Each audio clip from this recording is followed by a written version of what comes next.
faire des start-up, des multinationales de demain. C'est le but visé par le financement ou mandat mobilisé par le ministre de l'économie et des finances Romuald Wadhani. Vendredi 14 mai 2021, à Cotonou, il a été procédé à la remise de chèques de 11 start-up sélectionnées pour recevoir cet important appui du gouvernement béninois. Le numérique, comme l'un des 4 domaines de concentration des investissements en vue de la transformation structurelle de l'économie béninoise. C'est l'objectif que vise le financement ou Mandera. Il s'agit clairement de faire du pays le hub numérique de l'Afrique de l'Ouest.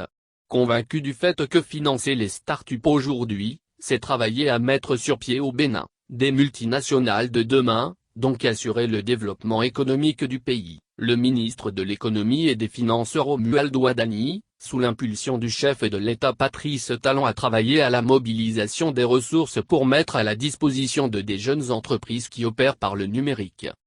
Empêché à la cérémonie de remise de chèques, mais représenté par son directeur de cabinet Herman Orutaku, Romuald Wadhani a concrétisé son leitmotiv de voir ces petites entreprises de type nouveau dotées de moyens à travers le financement ou Mandera. Il m'a aidé en Bariba. Il mit pour gouvernement. En présence de la ministre du Numérique et de la Digitalisation Aurélie Adansoul, le Fonds d'appui à l'entrepreneuriat numérique, sous l'égide de Jessica Garba, a remis ses financements aux lauréats. D'une valeur comprise entre 5,05 millions et 50 millions de francs CFA par bénéficiaire. Le Mandera est une subvention que l'État béninois a décidé d'octroyer à des start-up, dans le but de les aider à démarrer une nouvelle phase du développement de leurs activités. Suite à un appel à candidature lancé en octobre 2020, 114 dossiers ont été reçus par le FEN. Les 11 meilleures start-up ont été retenues au terme d'un processus de sélection en 3 phases, à savoir, une présélection, une évaluation écrite des dossiers et des pitchs devant une commission d'évaluation. Les bénéficiaires pourront récupérer les appuis après la signature d'une convention de partenariat avec le ministère du Numérique et de la Digitalisation. Les modalités de réception du financement et les obligations des 2 parties sont précisées dans la dite convention.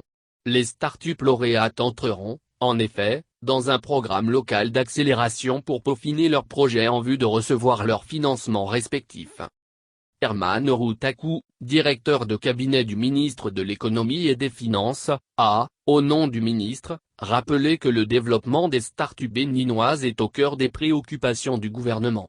Le financement ou Mandera est le démarrage d'une initiative qui va perdurer et se renforcer.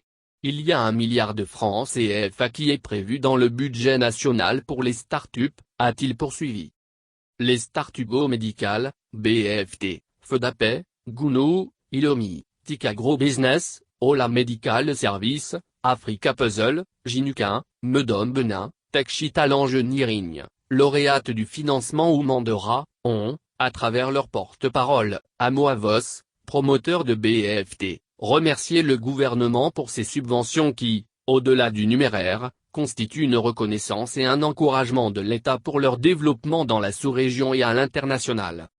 Aujourd'hui, nous sommes à la fin d'un processus, mais ce n'est pas la fin de tout, c'est le début d'autre chose, le début d'un suivi que nous allons mettre en place, a précisé la ministre du Numérique et de la Digitalisation, en les rassurant de l'engagement du gouvernement pour le développement du secteur du numérique. À l'en croire, les nombreux investissements dans les infrastructures numériques, la modernisation de l'administration et les applications mises en place dans le cadre de la dématérialisation, doivent être accompagnés du développement de l'initiative privée.